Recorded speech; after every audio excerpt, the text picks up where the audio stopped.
Assalomu alaykum hurmatli tomoshabinlar. Bugun men juda muhim masalani tushuntirib beraman. SSSR davrida, ya'ni Sovet Ittifoqi vaqtida oliy o'quv yurti, texnikum, bilim yurti yoki boshqa o'rta maxsus ta'lim muassasasida o'qigan pensionerlar uchun pensiya hisobida kutilmagan syurpriz bo'lishi mumkin.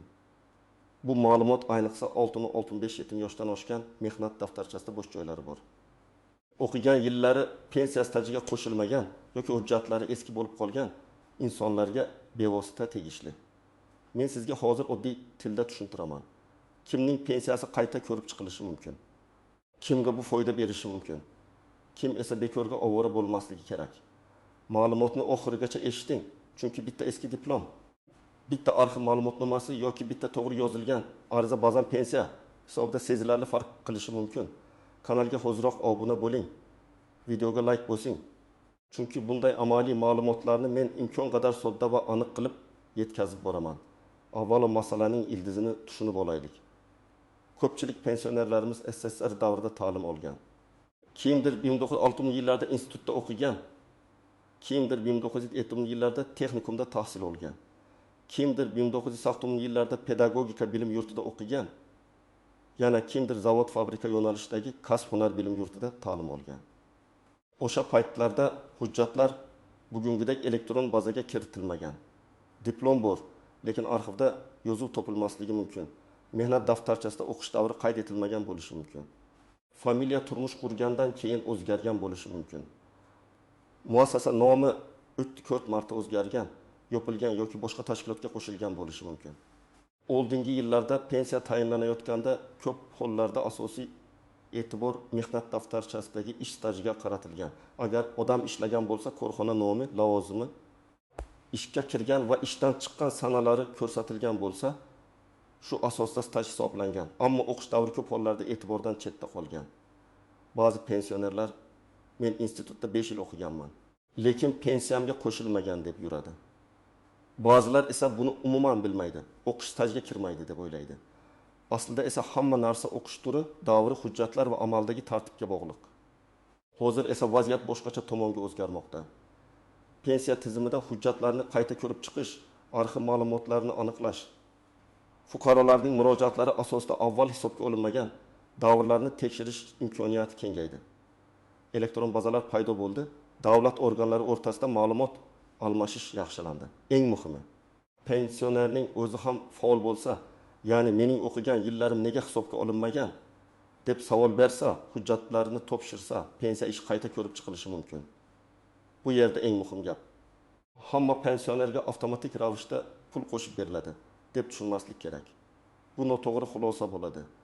Lekin ayrim pensionerlar uchun, ayniqsa staj yetishmagan, o'qigan davri hisobga olinmagan yoki pensiya tayinlashda eski hujjatlar to'liq tekshirilmagan bo'lsa, haqiqatan ham foydali natija bo'lishi mumkin. Asosiy qism biri: kim nimani bilishi kerak, kim xavotir olishi kerak, kim esa xavotir olmasligi kerak. Men birinchi navbatda kimlar bu masalaga e'tibor berishi kerakligini aytaman. Agar siz SSSR davrida kunduzgi bo'limda o'qigan bo'lsangiz, masalan institutda, universitetda, texnikumda, pedagogika yoki tibbiyot bilim yurtida, sanoat yoki qishloq xo'jaligi yo'nalishidagi o'rta maxsus muassasada tahsil olgan bo'lsangiz, diplomingiz saqlangan bo'lsa yoki arxivdan ma'lumot olish imkoniyati bo'lsa, albatta pensiya hujjatlaringizni bir tekshirtirib ko'rishga arziydi. Masalan, birinchi hayotiy misolni olaylik. Toshkent viloyatida yashovchi ayol 1974 yilda pedagogika bilim yurtiga kirgan, 1978 yilda tugatgan. Keyin maktabda o'qituvchi bo'lib ishlagan. Pensiyaga chiqqanda uning mehnat daftarchasidagi ish yillari hisoblangan, lekin bilim yurtida o'qigan 4 yili alohida tekshirilmagan. Natijada umumiy staji 31 yil deb olingan. Agar hujjatlar asosida o'qi davri ham qo'shilishi mumkin bo'lsa, uning staji 35 yil atrofida ko'rinishi mumkin. Bu esa ayrim holatlarda pensiya miqdoriga ta'sir qiladi. Ta'sir har doim bir xil bo'lmaydi. Lekin staj ko'paygani sari hisob-kitobda farq paydo bo'lishi mumkin. Ikkinchi misol. Bir erkak 1980 yilda texnikumga kirgan, 1990 yilda tugatgan. Keyin zavodda ishlagan. 1990 yillarda korxona yopilgan. Mehnat daftarchasida ayrim yozuvlar noaniq, muhr xiralashgan. Pensiya tayinlanayotganda ba'zi ish yillari isbotlanmagan. Shuning uchun umumiy staj kamayib ketgan. Bunday vaziyatda o'qish davrini tasdiqlovchi diplom va arxiv ma'lumotnomasi odamning umumiy stajini to'ldirishga yordam berishi mumkin. Bu ayniqsa staj chegarasiga yaqin turganlar uchun muhim. Masalan, bir necha yil yetmay turgan bo'lsa, o'qish davri hisobga olinsa, vaziyat o'zgaradi. Uchinchi misol. Ayol kishi 1970-yillarda institutda o'qigan, keyin turmushga chiqqan va familiyasi o'zgargan. Diplom eski familiyada.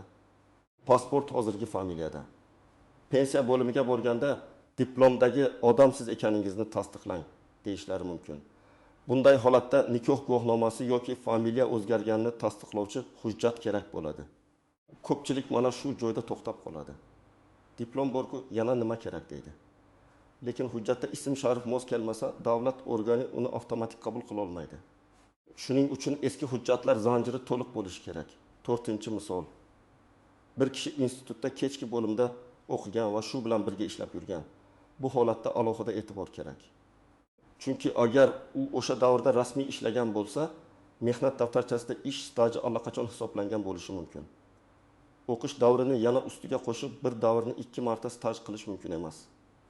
Masalan, 1902 yildan 1907 yilgacha odam ham zavodda ishlagan, ham kechki institutda o'qigan bo'lsa, pensiya hisobida odatda bitta davr 2 marta ko'paytirib berilmaydi. Bu yerda pensioner men ham ishlaganman, ham o'qiganman. Demak 5 yil ish, 5 yil o'qish, jami 10 yil bo'lsin deb o'ylashi mumkin. Amalda esa bir kalendar davr odatda bitta davr sifatida qaraladi. Shuning uchun kim xavotir olishi kerak, kim olmasligi kerakligini aniq ajratish lozim. Kim xavotir olmasligi mumkin? Agar sizning o'qigan davringiz pensiya ishida allaqachon hisobga olingan bo'lsa, barcha hujjatlar bor bo'lsa, pensiya tayinlashda sizga staj jadvali ko'rsatilgan bo'lsa va unda o'qish yillari kiritilgan bo'lsa, qayta murojaat katta natija bermasligi mumkin. Yana bir holat. Agar siz sirtqi yoki kechki bo'limda o'qigan bo'lsangiz va shu davrda to'liq rasmiy ish stajingiz hisoblangan bo'lsa, qo'shimcha foyda bo'lmasligi ehtimoli katta. Bundan tashqari, agar sizning pensiyangiz eng kam miqdor, ustamalar, nafaqalar yoki boshqa ijtimoiy mexanizmlar orqali belgilangan bo'lsa, staj qo'shilishi har doim ham qo'lga olinadigan pulni sezilarli oshirmasligi mumkin. Baribir tekshirtirish zarar qilmaydi. Lekin natija kafolatlanmaganini bilish kerak. Endi raqamlar bilan tushuntiraman. Faraz qilaylik, pensionerning rasmiy staji 24 yil deb olingan, lekin u 4 yil texnikumda kunduzgi o'qigan. Agar bu qonuniy asos va hujjatlar bo'yicha bu davr qo'shilsa, staj 28 yil bo'lishi mumkin. Bu pensiya hisobida ishlatiladigan koeffitsiyentlarga ta'sir qilishi ehtimoli bor.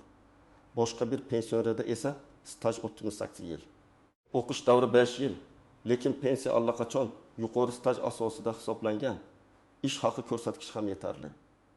Bunday holatda qo'shimcha 5 yil kiritilganda ham farq juda kichik bo'lishi yoki umuman bo'lmasligi mumkin. Demak, masala faqat o'qiganman degan gap bilan hal bo'lmaydi. Pensiya formulasi, staj, ish haqi, hujjat turi, o'qish shakli hammasi birgalikda ko'riladi. Endi eng muhim nozik jihatlarga o'tamiz. Birinchi nozik jihat.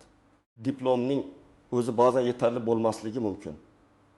Diplom siz ta'lim muassasasini tugatganingizni ko'rsatadi, lekin aynan qaysi sanadan qaysi sanagacha o'qiganingiz, kunduzgi bo'lganmi yoki sirtqimi, o'qish uzluksiz bo'lganmi, akademik ta'til bo'lganmi, haydalib qayta tiklanganmisiz? Bularning hammasi alohida ahamiyatga ega. Shuning uchun arxiv ma'lumotnomasi juda muhim. Unda falonchi fuqaro 1906 yil Ul-Sentabardan 1901 yil Uttibiyungacha kunduzgi bo'limda o'qigan degan aniq yozuv bo'lsa, bu pensiya organi uchun ancha kuchli hujjat bo'ladi. Ikkinchi nozik jihat. O'quv muassasasi nomi o'zgargan bo'lishi mumkin. Masalan, sobiq Toshkent xalq xo'jaligi instituti hozir boshqa nomda bo'lishi mumkin. Yoki viloyatdagi eski pedagogika bilim yurti hozir kollej. Texnikum yoki umuman boshqa tashkilot arxivida bo'lishi mumkin. Pensioner arxiviga borganda bunday tashkilot yo'q degan javob eshitishi mumkin. Bu hujjat topilmaydi degan emas. Bunday holatda viloyat arxivi ta'lim boshqarmasi, muassasaning huquqiy vorisi, Oliy ta'lim vazirligi tizimidagi arxivlar orqali izlash kerak bo'ladi. Uchinchi nozik jihat, harbiy xizmat, bolani parvarishlash davri, nogironlik, parvarish, ish staji va o'qish davri bir-biriga aralashib ketgan bo'lishi mumkin. Masalan, erkak kishi 1907 yilda institutga kirgan, 1960 yilda armiyaga ketgan, 1967 yilda qaytib o'qishni davom ettirgan. Bu holatda o'qish davri uzluksiz 5 yil deb emas, alohida tekshiriladi. Harbiy xizmat ham alohida hujjat bilan tasdiqlanadi. Agar hammasi to'g'ri yig'ilsa, umumiy stajda foydali natija bo'lishi mumkin. Lekin bitta diplom bilan butun davr avtomatik yopilib ketmaydi. 4-nozik jihat sobiq ittifoq respublikalarida o'qiganlar. Masalan, pensioner O'zbekistonda yashaydi, lekin Qozog'iston, Qirg'iziston, Rossiya, Tojikiston yoki Ukrainada SSSR davrida o'qigan. Bunday holatda hujjat olish biroz murakkabroq bo'lishi mumkin. Diplom rus tilida bo'lishi mumkin. Arxiv boshqa davlatda bo'lishi mumkin. Pochta orqali javob olish ko'p vaqt olishi mumkin. Ba'zan notarial tarjima talab qilinadi. Ba'zan ma'lumotnoma rasmiy muhr va imzo bilan bo'lishi kerak. Agar hujjat nusxa bo'lsa, tasdiqlangan nusxa kerak bo'ladi. Shu sababli bunday pensionerlar oldindan sabr bilan harakat qilish kerak. 5-nozik jihat pensiyani qayta hisoblash muddati. Ko'pchilik agar men 10 yil oldin pensiyaga chiqqan bo'lsam, hozir hujjat topshirsam, menga 10 yillik farqni birdan to'lab berishadimi deb so'raydi. Bu savol juda muhim. Odatda pensiya qayta hisoblash bo'yicha to'lovlar murojaat qilingan sana, hujjat taqdim etilgan vaqt va amaldagi tartibga bog'liq bo'ladi. Har doim ham o'tgan barcha yillar uchun pul qaytariladi deb o'ylamaslik kerak. Agar xatolik davlat organi aybi bilan bo'lgan bo'lsa yoki hujjatlar oldindan bo'lgan, lekin noto'g'ri hisoblangan bo'lsa, alohida ko'rib chiqilishi mumkin. Agar hujjatni pensioner endi topib kelgan bo'lsa, qayta hisoblash odatda belgilangan tartibda keyingi davrga nisbatan qo'llanadi. Shu bois qancha tez murojaat qilsangiz shuncha yaxshi. 4-nozik jihat o'qish davri stajga kiritilishi pensiya oshadi degani emas. Men buni alohida ta'kidlayman, chunki odamlar ko'pincha juda katta umid bilan boradi. Pensiya miqdoriga faqat staj emas, ish haqi ko'rsatkichi, pensiya turi, minimal miqdor ustamalar, yoshga doir yoki nogironlik pensiyasi ekani. Boqmandalar, imtiyozli staj kabi ko'plab omillar ta'sir qiladi. Masalan, 2 pensioner bir xil 5 yil institutda o'qigan bo'lishi mumkin, lekin birida pensiya 60,000 so'mga oshishi, boshqasida 20,000 so'mga oshishi. Uchinchisida esa umuman o'zgarmasligi mumkin. Bu adolatsizlik emas, bu hisob-kitob formulasining natijasi. 7-nozik jihat hujjatlardagi sanalar. Masalan, diplomda 1970 yil deb yozilgan, lekin o'qishga kirish buyrug'i 1976 yil oktyabrda, bitirish buyrug'i 1970 yil iyulda bo'lishi mumkin. Pensiya hisobida sanalar oyma-oy muhim bo'ladi. Bir necha oy ham ba'zan umumiy stajda ahamiyat kasb etadi. Shuning uchun 1976-1971 degan umumiy yozuvdan ko'ra aniq sana ko'rsatilgan ma'lumotnoma yaxshiroq. 8-nozik jihat hujjatlarda ism xatolari. SSSR davridagi hujjatlarda o'zbekcha ism va familiyalar ruscha yozilgan. Ba'zan harflar boshqacha tushgan. Masalan, Jo'rayev bir hujjatda Jo'rayev, boshqasida Jo'rayev, yana birida Zo'rayev bo'lishi mumkin. Tug'ilgan sana bir joyda 5 mart, boshqa joyda 6 mart bo'lib qolgan bo'lishi mumkin. Bunday nomuvofiqliklar bo'lsa, pensiya organi qo'shimcha tasdiq so'rashi tabiiy. Buning uchun FHDYO hujjatlari sud orqali faktni tasdiqlash yoki arxivdan batafsil ma'lumot olish kerak bo'lishi mumkin. Amaliy maslahatlar. Nima qilish kerak? Qayerga borish kerak? Qanday hujjat yig'ish kerak? Endi eng kerakli qismga keldik. Siz amalda nima qilishingiz kerak? Men buni bosqichma-bosqich tushuntiraman. Birinchi qadam. Uyda barcha eski hujjatlarni yig'ing. Diplom, ilova, reyting yoki baholar varaqasi, talabalik guvohnomasi saqlangan bo'lsa, o'qishga kirish yoki bitirish haqidagi eski buyruq nusxalari, arxiv ma'lumotnomalari, mehnat daftarchasi, harbiy bilet, nikoh guvohnomasi, familiya o'zgargan bo'lsa, FHDY hujjatlari, pasport yoki ID karta nusxasi, pensiya guvohnomasi. Hujjatlar eski bo'lsa, ularni ehtiyot qilib faylga soling, asl nusxasini yo'qotmang. Topshirishda imkon qadar nusxa qoldiring. Ikkinchi qadam, pensiya ishingizda o'qish davri hisobga olinganmi yoki yo'qmi? Shuni aniqlang. Buning uchun yashash joyingizdagi pensiya jamg'armasi bo'limiga murojaat qiling. Arizada oddiy qilib yozish mumkin. Mening pensiya ishimni qayta ko'rib chiqib, SSSR davrida falon ta'lim muassasasida o'qigan davrim stajga kiritilmagani tekshirishingizni so'rayman. Arizada ta'lim muassasasi nomi, o'qigan yillaringiz, o'qish shakli, diplom raqami bo'lsa yozing. Agar aniq sanalarni bilmasangiz, taxminiy yillarni ko'rsating, lekin keyin arxiv ma'lumotnomasi bilan aniqlashtiring. 3-qadam, arxiv ma'lumotnomasi oling. Agar ta'lim muassasasi hozir ham mavjud bo'lsa, avvalo o'sha muassasaga murojaat qiling. Agar nomi o'zgargan bo'lsa, hozirgi huquqiy varisni toping. Agar muassasa yopilgan bo'lsa, viloyat davlat arxiviga, shahar arxiviga yoki tegishli ta'lim boshqarmasiga so'rov bering. So'rovda shunday mazmun bo'lsin: menga pensiya hisob kitobi uchun falon yillarda kunduzgi bo'limda o'qiganimni tasdiqlovchi arxiv ma'lumotnomasi kerak. Ma'lumotnomada o'qishga qabul qilingan sana, bitirgan sana, o'qish shakli, fakultet yoki yo'nalish ko'rsatilishini so'rayman. Mana shu jumlalar juda muhim, chunki faqat o'qigan degan umumiy javob kamlik qilishi mumkin. 4-qadam. Familiya va ism farqini oldindan tayyorlang. Ayollar uchun bu ayniqsa muhim. Agar diplom qizlik familiyada bo'lsa, nikoh guvohnomasini ilova qiling.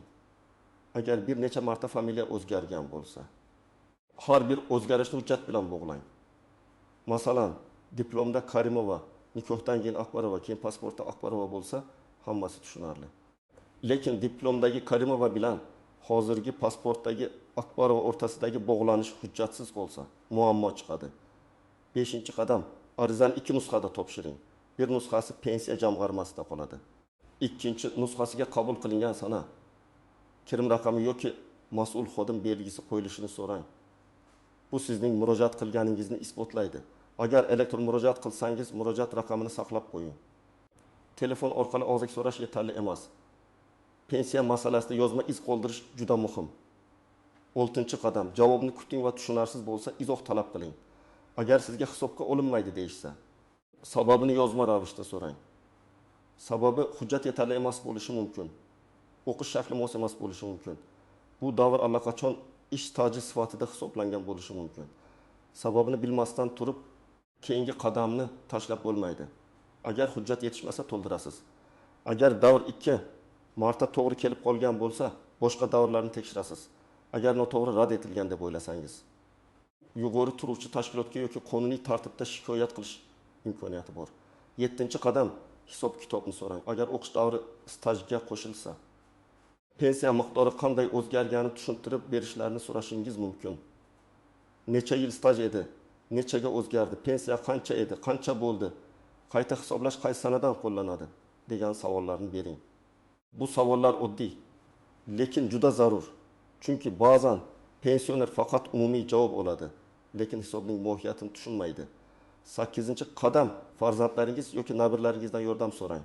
Ko'p pensionerlar arxiv, elektron murojaat, nusxa olish, tarjima qildirish kabi ishlarda qiynaladi. Bu uyat emas. Aksincha, hujjat ishida aniqlik kerak.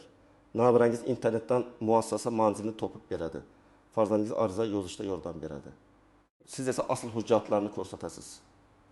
Oilaviy yordam bilan bu jarayon ancha yengil bo'ladi. Yana bir muhim maslahat: hech kimga pul berib, pensiyangizni oshirib beraman degan va'dalarga ishonmang. Pensiya faqat rasmiy hujjat. Qonuniy asos va davlat organining hisob kitobi bilan o'zgaradi. Agar kimdir diplomsiz ham qilib beraman, arxiv kerak emas, tanishim bor desa, ehtiyot bo'ling. Bu nafaqat pulingizni yo'qotishga, balki noto'g'ri hujjat topshirib muammoga qolishga ham olib kelishi mumkin. Hammasini rasmiy yo'l bilan qiling. Demak, SSSR davrida ta'lim olgan pensionerlar uchun haqiqatan ham muhim imkoniyat bor. Agar o'qish davri pensiya stajiga kiritilmagan bo'lsa, hujjatlar orqali uni qayta tekshirtirish mumkin. Lekin bu hamma uchun avtomatik oshirish degani emas. Natija o'qish shakliga, davrga, hujjatlarning to'liqligiga, pensiya hisob kitobiga va avval nimalar inobatga olinganiga bog'liq. Men sizga tavsiya qilaman, diplomingizni toping, mehnat daftarchangizni ko'ring, pensiya bo'limiga yozma murojaat qiling. Arxiv ma'lumotnomasini oling va pensiya ishingizni tekshirtiring. Ayniqsa kunduzgi o'qigan, bo'shliq bor, familiyasi o'zgargan yoki eski korxona hujjatlari yo'qolgan pensionerlar bu masalani e'tiborsiz qoldirmasin. Agar siz ham SSSR davrida o'qigan bo'lsangiz, izohlarda yozing. Qaysi yillarda qaysi ta'lim muassasasida o'qigansiz? Pensiyangizga bu davr qo'shilganmi yoki yo'qmi? Balki sizning tajribangiz boshqa pensionerlarga yordam beradi. Videoga like bosing, kanalga obuna bo'ling va yaqinlaringizga ham yuboring. Chunki ba'zan bitta foydali ma'lumot odamning ko'p yillik mehnatini tiklab, pensiya hisobida adolatli natijaga olib kelishi mumkin.